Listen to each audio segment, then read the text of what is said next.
Herodotus was born around 484 BC in Halicarnassus, today's Turkey.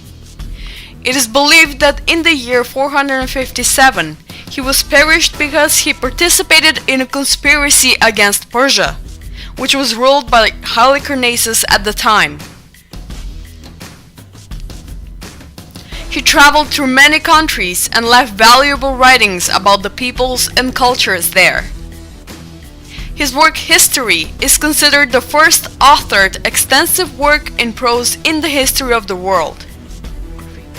Because of this, Herodotus is considered a founder of historiography. He passed away in 435 BC. Herodotus dedicated a fair amount of his work History to Macedonia. The detailed description that he gives of some segments of the Macedonian life at the time, like the Macedonian homes, the toponyms, and even mentioning some lake fish in Macedonia, indicate that Herodotus really did live in Macedonia for a certain time.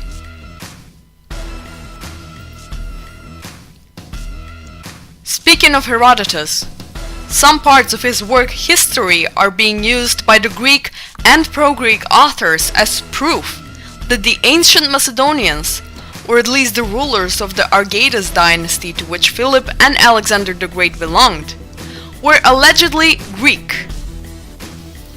Let's see what Herodotus wrote on this. During the reign of Deucalion, Theotis was the country in which the Hellenes dwelt. But under Darius, the son of Helen, they moved to the tract at the base of Ossa and Olympus, which is called Histiotis. Forced to retire from that region by the Cadmeans, they settled under the name of Macedoni in the chain of Pindus. Hence, they once more removed and came to Dreopsis, and from Dreopsis, having entered the Peloponnese in this way, they became known as Dorians. However, Herodotus contradicts himself later on, as he mentions the Macedonians and the Dorians as two separate nations. While writing about the ethnical origin of the soldiers that participated in the Greek fleet in the defense against Persia, he mentions the Macedonians and the Dorians separately. Here we read, Now these were the nations who composed the Grecian fleet. From the Peloponnese, the following: the Lacedaemonians with 16 ships, the Corinthians with the same number as at Artemisium, the Ciconians with 15, the Epidaurians with 10, the Trozanians with 5, and the Hermionians with 3. These were Dorians and Macedonians, all of them, except those from Hermia, and had emigrated last from Arrhenius, Pindus, and Dreopis. The Greek and pro-Greek historians use another episode of Herodotus to back up their claims. It is about the description of the situation before the final battle between the Persians and the Greeks in the 5th century BC, when Alexander I of Macedon, a Macedonian king ruled from 498 to 454 BC, came to the Greek camp to notify the Greeks of the Persian locations, even though he cooperated with them earlier. Here we read, Alexander, the son of Amyntas, king and leader of the Macedonians, rode up on horseback to the Athenian outposts and desired to speak with the generals. Further on, Alexander told them the following: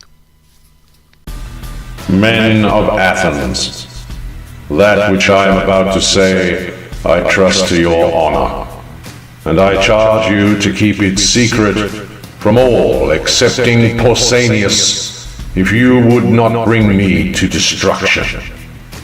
Had I not greatly at heart the common welfare of Greece, I should not have come to tell you. But I am myself a Greek by descent, and I would not willingly see Greece exchange freedom for slavery. The Greek historiography and propaganda used these writings to prove to the world that the Macedonians were Greeks, or at least that their kings were. And yeah, at a first glance it does seem that way. Alexander declared himself as Greek, so everything is clear. About the Greek origin of the Argead dynasty, a Macedonian dynasty which Philip II and Alexander the Great belonged to, Herodotus wrote the following. Now that the men of this family are Greeks, sprung from Perdiccas, as they themselves affirm, is a thing which I can declare of my own knowledge, and which I will hereafter make plainly evident. That they are so has been already adjudged by those who managed the Pan-Hellenic contest at Olympia. For when Alexander wished to contend in the games, and had come to Olympia with no other view, the Greeks who were about to run against him would have excluded him from the contest, saying that Greeks only were allowed to contend and not barbarians. But Alexander proved himself to be an Argive, and was distinctly adjudged a Greek, after which he entered the lists for the foot race, and was drawn to run in the first pair. At first glance, it seems that everything is clear here as well. Alexander I declared himself as Greek, and that is why he was accepted to participate in the Greek Olympics, which were strictly Greek only. But, if we make a deeper analysis on all these writings by Herodotus, we will see that things are not as simple as they first appear. First of all, we will analyze the statement that Alexander made in the Greek camp, and analyze the historical context it was given in. At the time, the Greek-Persian War was going on, in which Persia battled against the powerful and united Greek forces. Macedonia was led by the previously mentioned Alexander I of Macedon.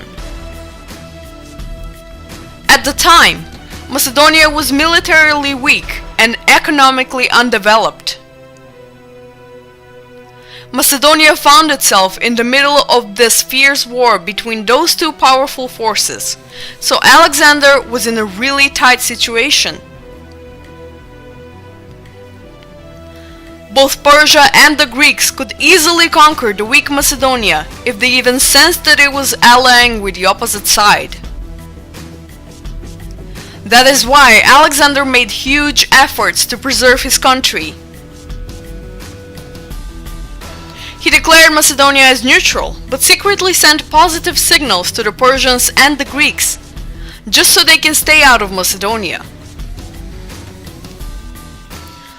For example, he married his sister Gygia to the Persian commander Bubarus, and at the same time gave confidential information to the Greeks. Still, on the night of the final battle at Plataea, in 479 BC, Alexander went to the Greek camp and informed them of the position of the Persians, allying himself with the Greeks. He probably estimated that the Greeks will win the battle, even the war, so that is why he went to their camp to gain their trust, especially for the after-war times.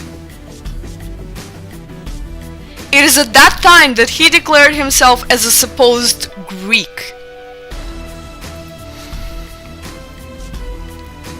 This thesis about Alexander's false declaration as a Greek, just so he could gain over the Greeks after they defeat Persia, is presented by many present-day historians.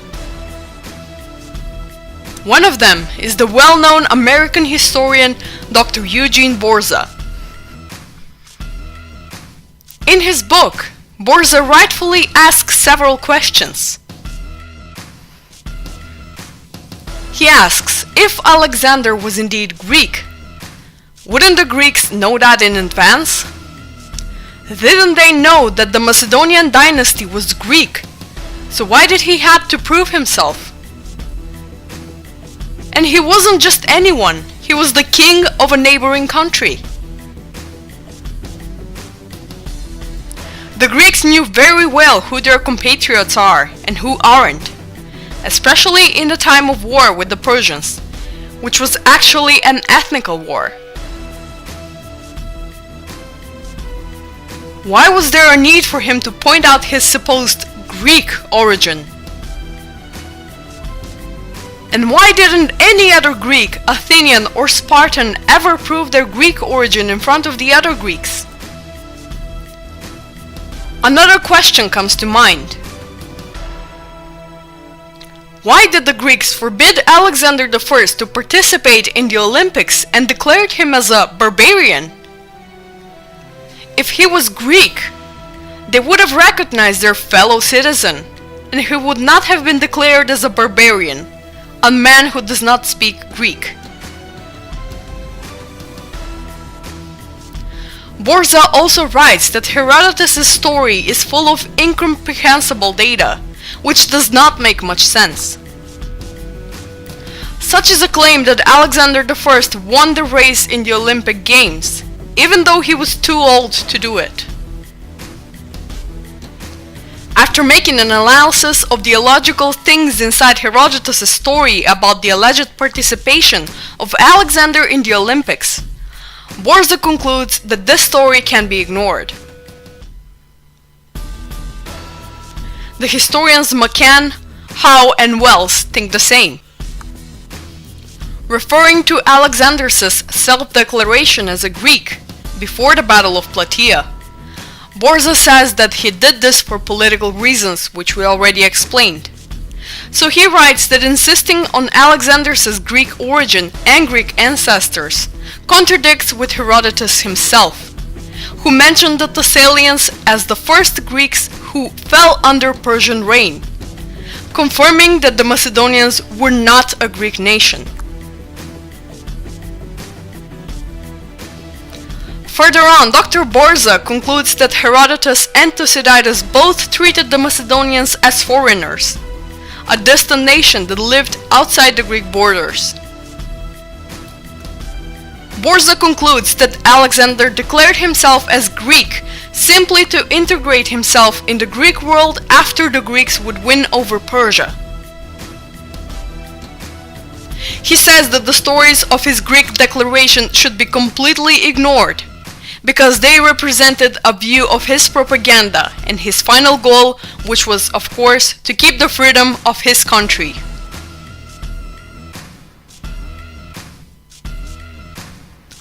The famous American historian Peter Green also shares the opinion about Herodotus' story. Green writes that Alexander was acknowledged as a Greek, but he was strongly opposed by the Greeks who were organizing the Olympic Games. The historian Ernst Badian gives a similar interpretation about Herodotus' story for the alleged Greek origin of the Argades. He writes that the influential Greeks made a hard decision admitting Alexander as Greek, which caused harsh protests among the other competitors who rejected Alexander's participation in the Olympics, calling him a barbarian. The German historian Ulrich Wilken writes a similar story. He stated that Alexander I felt sympathy towards the Greeks and wanted to participate in the Olympics, but was rejected as a barbarian because the games were Greek only. This is why he had to prove his origins and was later accepted as a competitor. Since then, Macedonian kings were treated as Hellenes, but same as before, their people were treated as barbarians. The historian Arthur Weigel rightfully thinks that it was convenient to the Greeks at the time to acknowledge Alexander I, but just him, not the Macedonians, as Greek, because Macedonia would eventually be needed as an ally against the powerful Persia. If these evidences are not enough, we will again quote Herodotus himself. On one hand, he writes that Alexander I declared himself as Greek, but on the other he writes that the Spartans disqualified Alexander I as a distrusting stranger.